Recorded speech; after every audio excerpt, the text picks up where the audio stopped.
મિત્રો, વર્તમાન પ્રવાહો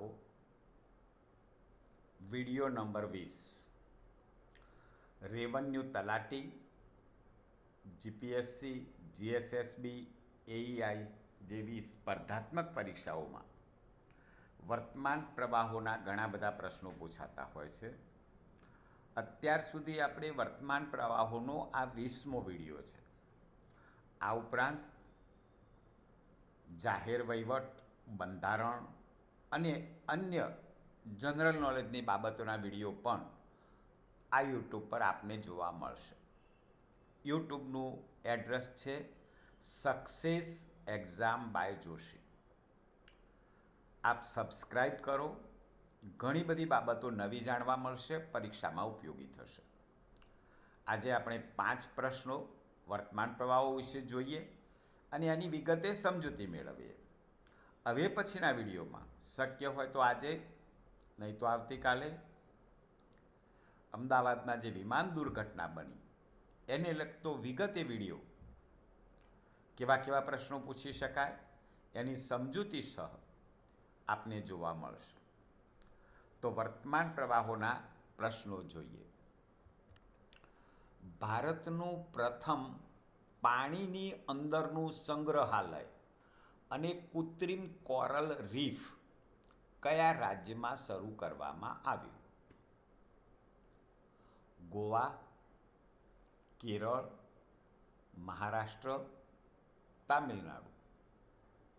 પાણીની અંદરનું સંગ્રહાલય કૃત્રિમ કોરલ કયા રાજ્યમાં શરૂ કરવામાં આવ્યું? મિત્રો, સાચો જવાબ છે મહારાષ્ટ્ર.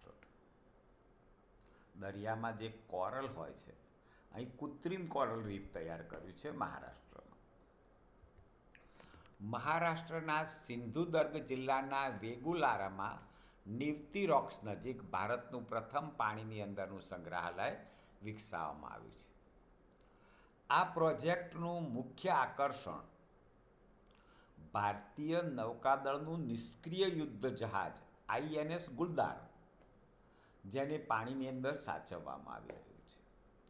તો આ વિકસાવવામાં તો આવ્યું જ છે કૃત્રિમ રોક્સ સંગ્રહાલય, પણ એમાં ખાસ કરીને કયું નિષ્ક્રિય જહાજ સાચવવામાં આવ્યું છે એવું પણ પૂછી શકે. તો INS ગુલદાર એ આપણું નૌકાદળનું જહાજ આ સંગ્રહાલયમાં પાણીની અંદર સાચવવામાં આવી રહ્યું છે. પ્રશ્ન 2. જૂન 2025માં પ્રિયંકા ગોસ્વામીએ ઓસ્ટ્રિયન રેસ વોકિંગ ચેમ્પિયનશિપમાં કઈ ઇવેન્ટમાં ગોલ્ડ મેડલ જીત્યું? મિત્રો, રમતગમતના લગતા પ્રશ્નો પણ પૂછાય છે. તો પ્રિયંકા ગોસ્વામીએ ઓસ્ટ્રિયન રેસ વોકિંગમાં કઈ ઇવેન્ટમાં ગોલ્ડ મેડલ જીત્યો? મહિલાઓની 20 કિલોમીટર, મહિલાઓની 5 કિલોમીટર, મહિલાઓની 10 કિલોમીટર કે મહિલાઓની 25 કિલોમીટર વોકિંગ ચેમ્પિયનશિપ? મિત્રો, સાચો જવાબ છે મહિલાઓની 10 કિલોમીટર રેસ વોકિંગમાં એમણે ગોલ્ડ મેડલ જીત્યો. મહિલાઓની મેરેથોન ભારતીય રેસ વોકર પ્રિયંકા ગોસ્વામીએ 9મી જૂને 2025ના રોજ ઇન્સબુકમાં આયોજિત ઓસ્ટ્રિયન રેસ વોકિંગ ચેમ્પિયનશિપમાં મહિલાઓની 10 કિલોમીટર રેસ વોક ઇવેન્ટમાં 47 મિનિટ 54 સેકન્ડનો સમય કાઢીને ગોલ્ડ મેડલ જીત્યો. આ સિઝનની તેણીની પહેલી ટાઇટલ હતી. તો કેટલા કિલોમીટરની રેસ વોકમાં જીત્યા? તો 10 કિલોમીટરની. કોણ જીત્યા? પ્રિયંકા ગોસ્વામી.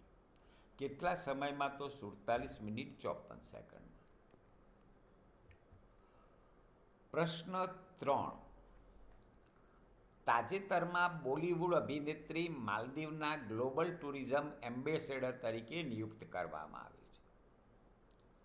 કઈ અભિનેત્રીને ગ્લોબલ ટુરિઝમ એમ્બેસેડર તરીકે નિયુક્ત કરવામાં આવ્યા?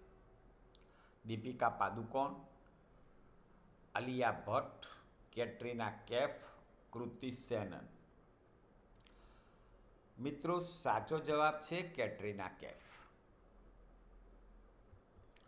જૂન 2025માં Maldives marketing and public relation corporation MMPRCએ બોલિવૂડ અભિનેત્રી કેટરીના કૈફને ગ્લોબલ ટુરિઝમ એમ્બેસેડર તરીકે નિયુક્ત કરી.